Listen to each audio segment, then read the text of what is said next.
In this lesson, we are going to carefully examine what determines a camera maker's price competitiveness in a particular geographic region. Our goal is to build an intuitive understanding and walk step by step through how costs, logistics, demand, and rules all combine to decide the prices that the firm can offer and still stay profitable. We'll repeat the key ideas so everything feels familiar.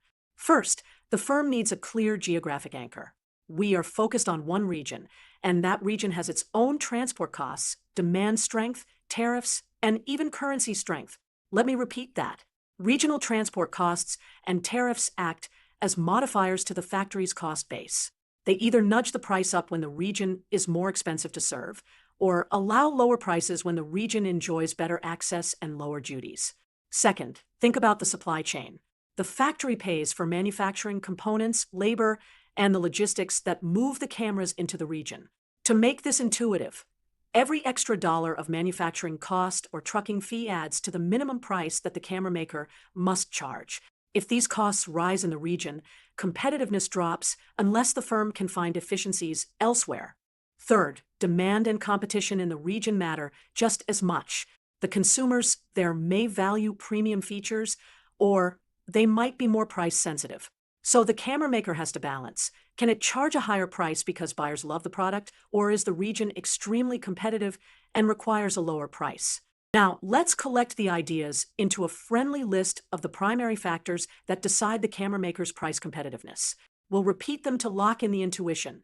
Let's set up a numerical example so you can feel how these pieces come together. Imagine our factory's base cost per camera is $400.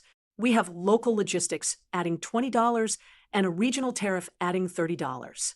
I'll say that again.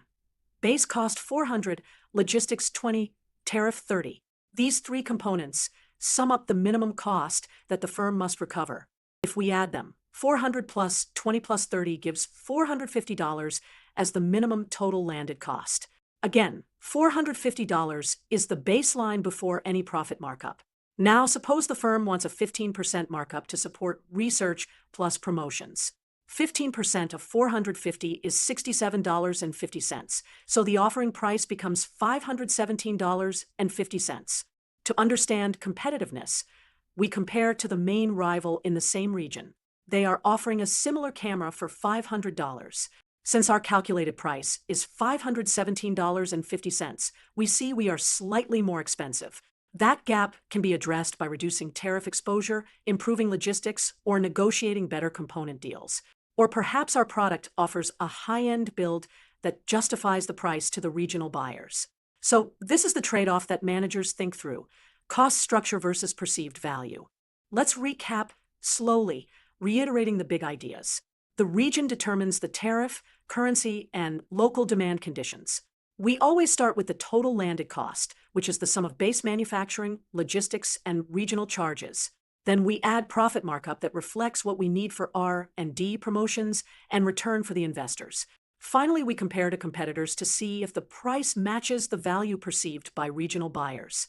This is the essence of price competitiveness for a region-focused camera maker. In practical terms, analysts monitor each of these levers to respond fast when the regional context changes. Currency weakness may make exports more competitive, while a spike in logistics costs can force a price adjustment downwards or a repositioning of the product. Keep these pillars in mind, and you will have a deep intuitive sense of how price competitiveness works for any global manufacturer focused on a specific region.